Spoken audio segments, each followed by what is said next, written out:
Mitten im Chaos des Nahen Ostens verheißt Dubai Sicherheit, Luxus und makellose Strände. Die Stadt ist zum Ziel geworden für Reiche, Berühmte und die, die es werden wollen. Neuerdings aber auch zum Ziel iranischer Angriffe. In Dubai und anderswo in den Vereinigten Arabischen Emiraten sind mehr Raketen und Drohnen aus dem Iran eingeschlagen als irgendwo sonst. الإمارات مغرية، الإمارات جميلة، الإمارات قدوة، لكن أقول لهم لا تغشكم الإمارات، ترى الإمارات يلدها غليظ ولحمتها. The UAE have realized, or for themselves, they made a decision that ultimately they can't rely on anyone. The Iranians knew that the cost of this war would be most impactful on the Emirates. Jahrelang pflegen die Emirate ihr Image einer Traumwelt, mitten in einer der instabilsten Regionen der Welt. Doch steht das emiratische Erfolgsmodell vor dem Aus? In den Emiraten gibt es weder Einkommens- noch Vermögenssteuern. Dafür Luxusimmobilien und Luxusgeschäfte wie kaum anderswo. Die Emirate sind ein Paradies für Milliardäre, Influencer und für Touristen, die es sich leisten können.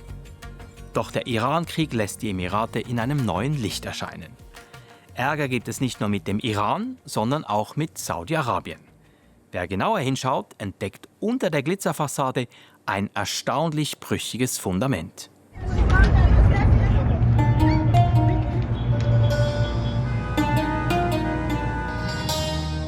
Die Vereinigten Arabischen Emirate, die VAE, gehören zu den Ländern, die allein schon ihrer Lage wegen bedeutend sind. Am Persischen Golf gelegen, zwischen den beiden Großmächten Saudi-Arabien und Iran. Nur wenige Kilometer von der Grenze entfernt liegt die Meerenge von Hormuz, die wichtigste Ölhandelsroute der Welt. Die Vereinigten Arabischen Emirate, der Name sagt es, bestehen aus verschiedenen Emiraten, 7 an der Zahl. Darunter Abu Dhabi, das reichste und mächtigste, und Dubai, das wichtigste Finanz- und Handelszentrum am Persischen Golf. There are no permanent friends and there are also no permanent enemies. You have to do whatever you have to do in order to survive, and it's all about interest in the end of the day. And in many ways they feel abandoned. The UAE feel abandoned by Saudi Arabia and the GCC. They feel abandoned by the Arab League. They feel abandoned by Pakistan and other partners outside of the Middle East.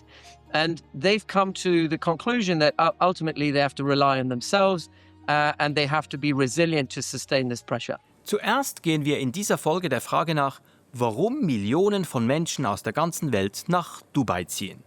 Wie die Emirate mit viel Kapital und viel Kontrolle eine eigene Welt geschaffen haben. Im zweiten Kapitel erzählen wir die Geschichte der Emirate, wie in wenigen Jahrzehnten aus ein paar Wüstenscheichtümern einer der reichsten und mächtigsten Staaten im Nahen Osten heranwächst. Und im dritten Kapitel geht es um die Zukunft, ob und inwiefern der Iran-Krieg, all die Machtkämpfe im Nahen Osten und weltweit die Zukunft der Emirate in Frage stellen.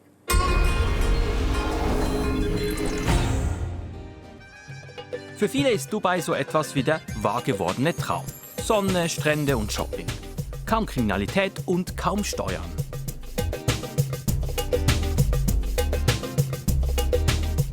Dubai has been a symbol of course, luxury and a vacation spot. But I think inside of the region, it's had a vision of a different kind of life. Where people have some reliability in terms of the regulatory environment, some sense that what the government says it will do, it does, a sense of security and safety, and really a multicultural environment where people from all over the world find community and opportunity. Dubai wächst in den vergangenen Jahren atemberaubend schnell. Eine boomende Metropole scheinbar ohne die üblichen Wachstumsschmerzen. Für viele ist Dubai das, was sie sich unter einer perfekten Zukunft vorstellen. Mit künstlichen Inseln und luxuriösen Wolkenkratzern.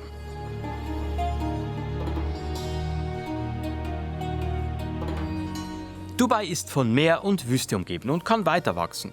Etwa 4 Millionen Menschen leben mittlerweile hier. Mehr als 90% sind Ausländerinnen und Ausländer.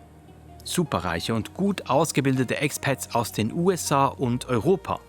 Aber auch Haushaltshilfen aus den Philippinen und Wanderarbeiter aus Indien und Pakistan. Insgesamt haben die Emirate 10 Millionen Einwohnerinnen und Einwohner. Auch da, knapp 90% sind zugezogen. Es gibt nur gerade 1,3 Millionen Emirati. Some of the other northern Emirates, it's not so diverse in terms of foreigners, or even in Abu Dhabi, which is the largest of the Emirates and has more of a local population. There are certainly tension points, but this is also, it's quite fluid. So over time, you'll see a mix of populations, influx of people that are coming sometimes because they're trying to avoid conflict in their own region or their own countries. And we certainly saw that during the Arab Spring. Since 2022, there have been more Russians and Ukrainians that have come to the UAE. And within the business community, there, have been periods when we've seen more of an influx of executives and sort of white-collar workers in professional services from the United States or from Western Europe. Das Leben in Dubai ist teuer. Bei den Lebenshaltungskosten steht die Metropole auf Platz 15 weltweit. Ende 2025 wird in Dubai mehr Wohneigentum für 10 Millionen Dollar oder mehr verkauft als in jeder anderen Metropole.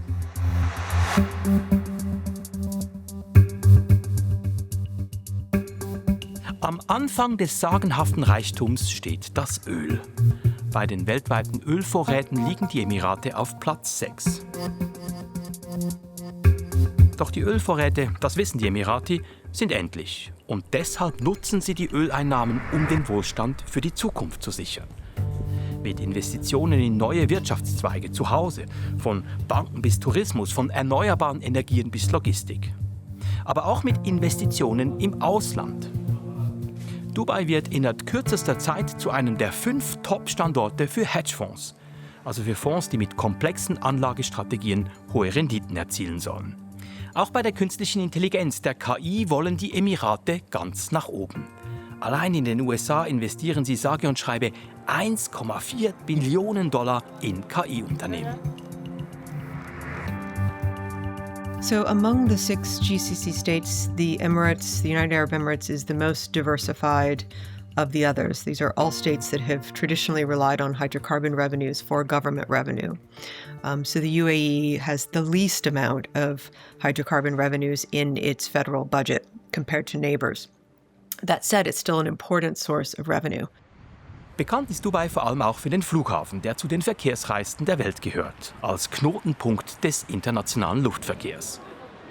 Und das scheinbar alles ohne den Einwohnerinnen und Einwohnern Steuern abzuverlangen. In Dubai, there is zero income tax, zero national insurance tax. Well, there are taxes. There just isn't income tax. There are taxes on, hotels, on restaurants. There are toll road taxes. There are, sort of fees in terms of your visa, all kinds of licensing requirements. So the government has ways of generating revenue. There's also a value-added tax. So any kind of goods and services that you purchase, you're going to pay a tax on top of that. Mit den Einnahmen finanziert der Staat Sicherheit. Alltags- und Gewaltkriminalität gibt es in den Emiraten weniger als in vielen europäischen Ländern. You could leave your Birkin bag on the table, walk away, and when you return, it's still there. Die tiefe Kriminalitätsrate kommt nicht von ungefähr. Recht und Ordnung stehen in den Emiraten über der Freiheit. Es gilt das islamische Recht, die Scharia. You have very strict penalties for people who break the law. You had like no zero tolerance for, political activism or groups that might, bring their own politics and violence to the country. It's just been simply not allowed.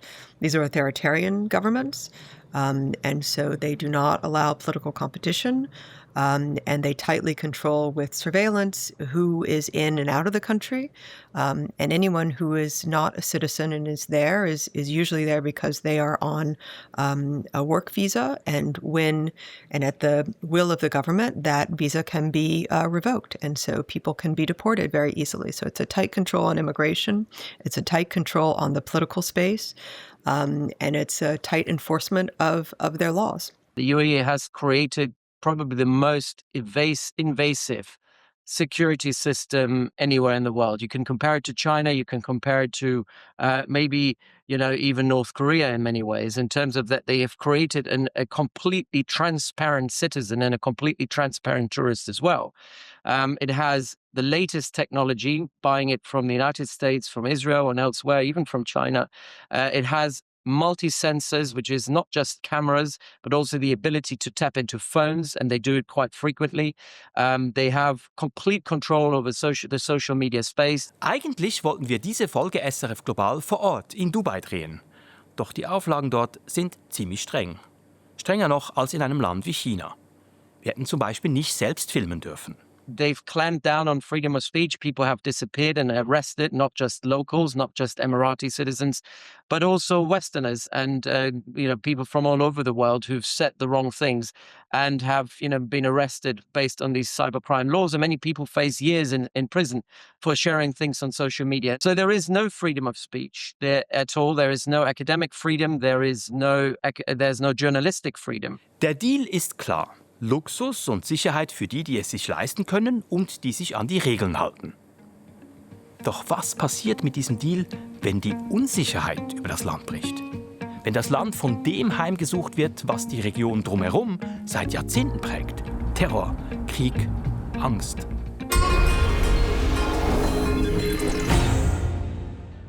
Bevor wir uns aber mit dem Iran-Krieg auseinandersetzen, werfen wir einen Blick zurück in die Geschichte. Die ist nämlich ziemlich spektakulär. Noch vor 60 Jahren sind die heutigen Emirate ein britisches Protektorat. Offiziell heißt es Trucial States, auf Deutsch Vertragsoman, Übernahme Seeräuberküste. Nicht gerade ein Protektorat, für das sich die britische Königin besonders interessiert. Es leben ein paar Beduinenstämme dort und vor der Küste gibt es offensichtlich viele Seeräuber. Dann Anfang der 1960er Jahre wird alles anders. Mit der Entdeckung von Erdgas und vor allem Erdöl. 96% der Vorräte befinden sich in Abu Dhabi. Jetzt geht es wirtschaftlich aufwärts.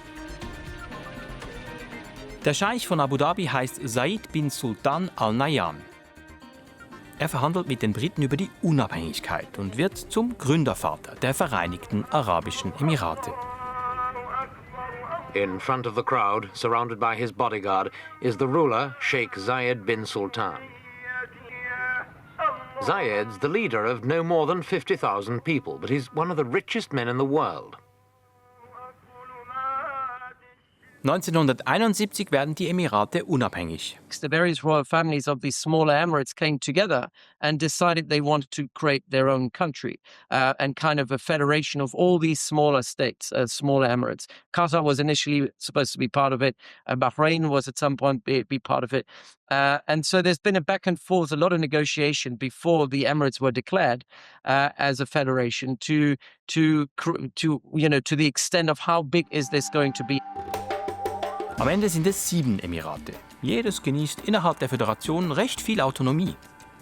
Doch im Zentrum steht Abu Dhabi. Traditionell ist der Scheich von Abu Dhabi auch der Präsident der Emirate. Zurzeit ein Mann namens Mohammed bin Zayed Al Nahyan, der Sohn des Gründervaters. You have now a federation of 7 smaller emirates, where the northern 6 emirates are completely dominated by the financial power, the military power, the security power, political power of the royal family of Abu Dhabi, the Al Nahyan, whereby all the other royal families of the northern Emirates are sort of second-tier royal families who had to surrender a lot of autonomy to Abu Dhabi over the years. Die Al Nahyan-Familie gilt als die zweitreichste der Welt. Deutlich reicher noch als die saudische Königsfamilie. Und die ist ja auch nicht gerade arm. Sheikh Zayed, who kind of is the founder of the UAE, was a more sort of, in many ways, a more compromising individual who was trying to seek consensus among the royal families. Mohammed bin Zayed, his character, his personality is quite different. He was a man who came through the ranks of the military. He has a very Machiavellian worldview. And he's an extremely good networker. He's extremely assertive in getting his way, first and foremost within the family, but then also within Abu Dhabi and also within, later on, the Federation of the UAE. Dabei hilft, dass in den Emiraten das meiste Öl und damit auch das meiste Geld aus Abu Dhabi stammt. Abu Dhabi hat die Emirate reich gemacht. Und während traditionellerweise von dort der Präsident kommt, stellt Dubai den Premierminister. Diese Machtteilung steht zwar nicht in der Verfassung, wird aber seit der Staatsgründung eingehalten. Die Emirate sind also ein Paradies für Monarchiefans. Es gibt dort nicht nur eine Königsfamilie, sondern ein halbes Dutzend Herrscherhäuser mit Palästen, Prinzen und Prinzessinnen. Einer der Emire herrscht über 2 Emirate. Die übrigen Emire müssen sich mit je einem Emirat zufrieden geben. Zusammen bilden sie den Obersten Rat, das oberste Führungsorgan. Darunter gibt es den Nationalrat, ein Parlament mit 40 Mitgliedern, je zur Hälfte von den Emiren ernannt und vom Volk gewählt, wobei Parteien und Verbände verboten sind.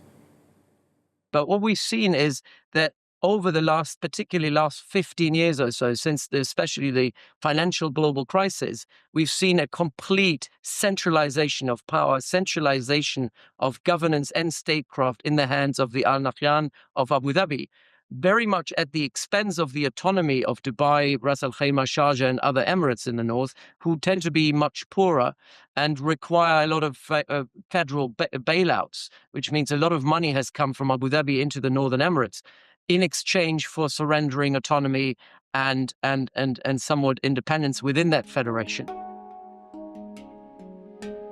Und all das macht die Emirate besonders. Ein Bündnis von Herrscherfamilien, zusammengehalten von den Ölmilliarden aus Abu Dhabi und dem Sicherheitsversprechen der Staatsführung.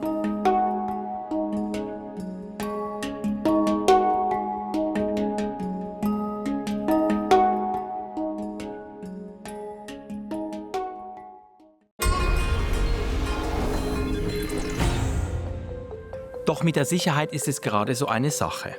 Zumal sich auch die Emirate ihre Nachbarn nicht aussuchen können. Und den Iran sicher nicht ausgesucht hätten. Jedenfalls liegen gerade einmal 63 Kilometer zwischen den beiden Ländern. Und eine Geschichte reich an Konflikten.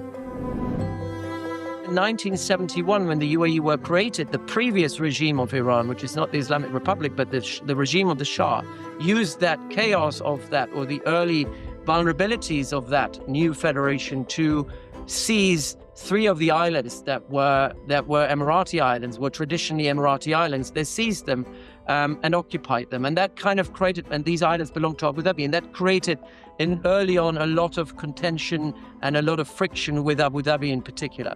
Abu Dhabi has always been on that vendetta of trying to get these islands back, while the more northern Emirates are more pragmatic when it comes to dealing with Iran. They're more pragmatic in terms of saying, business first, politics second. Aber noch nie war der Iran für die Emirate ein so großes Thema wie 2026. Bekanntlich wird der Iran am 28. Februar von den USA und Israel angegriffen. 6 Wochen wird gekämpft. Seit weiteren 8 Wochen gilt eine Waffenruhe. Wobei es immer mal wieder zu Angriffen kommt. Für die Emirate ist es ein bitterer Krieg. Mehr als alle anderen Staaten sind die Emirate Ziel der iranischen Drohnen und Raketen. Mehr als die anderen Golfstaaten, sogar mehr als Israel. They're the closest you can get to attacking the global economy. And what Iran has been effectively doing is fighting a war against the global economy. What they're doing, attacking supply chains, attacking banking systems, attacking the Strait of Hormuz as well, and shipping. This is all about kind of holding the global economy for ransom. And what they're trying to do here is saying Dubai is right on our doorstep. The UAE became the punching bag, the collateral damage of that war, because Iran chose to target them as the easy target.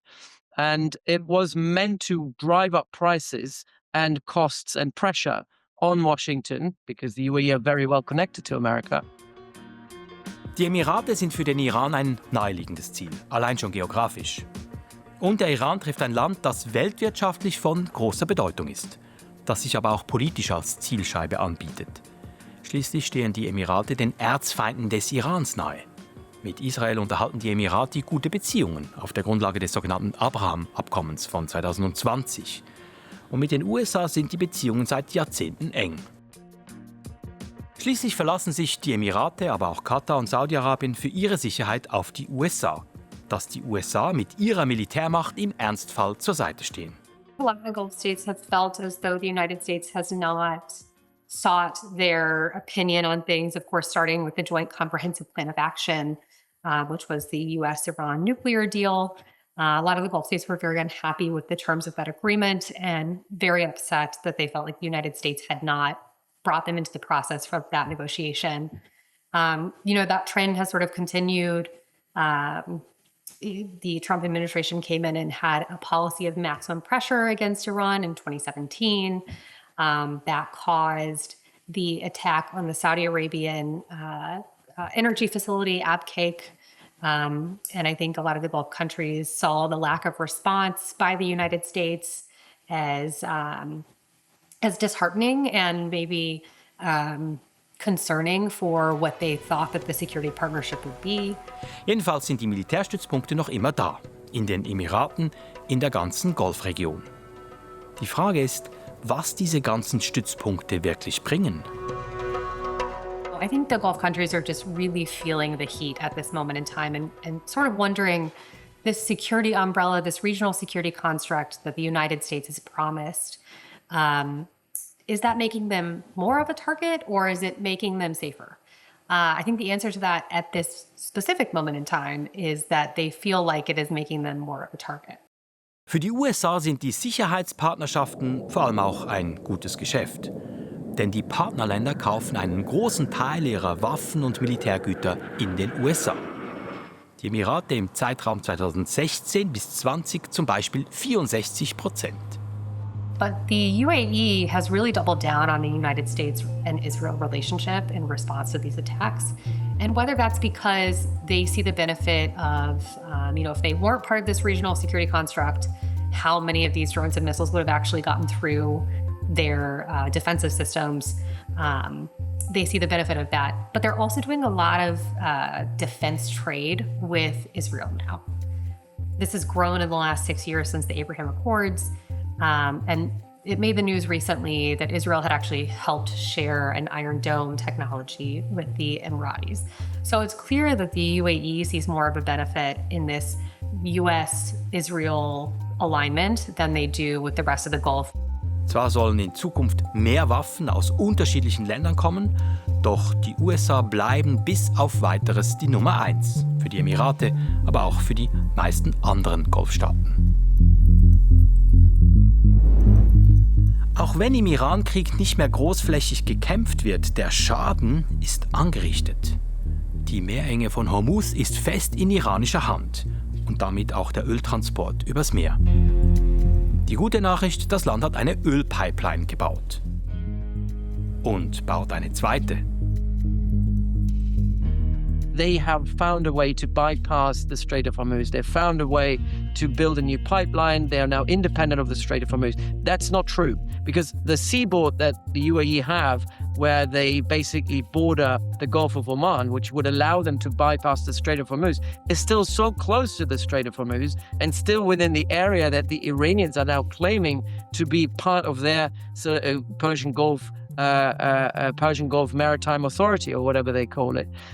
This means that the Iranians can, and they've shown that they have the capability to strike Fujairah, for example, and all the other ports and pipelines that the UAE have. Und trotzdem verlassen die Emirate vor kurzem die OPEC, die Organisation Erdöl exportierender Länder. Und das, obwohl sie zu den Gründungsmitgliedern gehören. Die OPEC ist ein Kartell, das die Fördermengen festlegt. Das heißt, die Staaten handeln aus, wie viel Öl auf den Weltmarkt kommen kann und haben damit Einfluss auf den Ölpreis.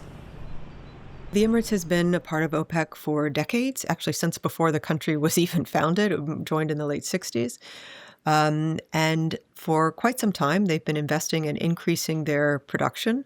And the OPEC quotas and OPEC plus quotas were essentially tighter than what they were able to produce. So they have been wanting to produce more.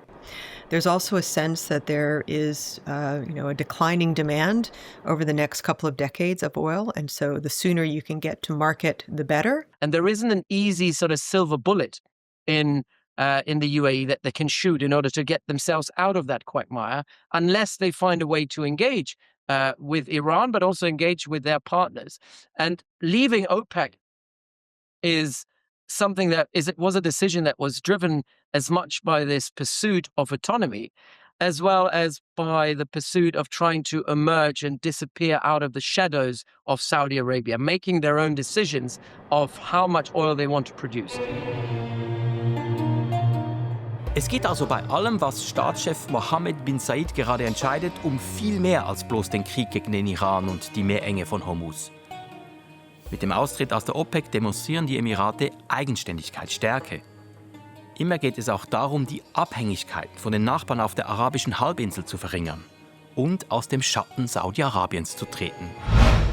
Und das, obwohl bin Zayed und der Kronprinz von Saudi-Arabien, Mohammed bin Salman, einst enge Freunde sind. Bin Zayed ist für bin Salman lange ein Vorbild. Umso mehr sind sie jetzt zu Konkurrenten geworden. Es geht um Einfluss und Investitionen am Persischen Golf. In Saudi-Arabien kopiert bin Salman das emiratische Erfolgsmodell, will sein Land moderner und geschäftstüchtiger machen.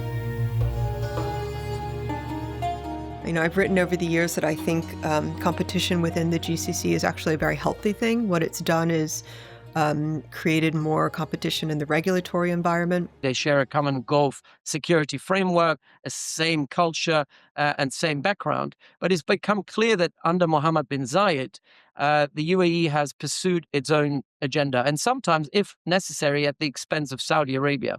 And now Saudi Arabia has reawakened, if you will, over the last couple of years. They're trying to forge their own sort of destiny and their own strategic direction forward. And what the Saudis are realizing now is that they need a united Gulf to back up their agenda. And the UAE doesn't want a united Gulf. It wants whatever serves its interests. It will back the Gulf and the GCC when it serves their interests, but it's quite happy to also backstab them when it serves their own interests. Es gibt Machtkämpfe auf vielen Ebenen.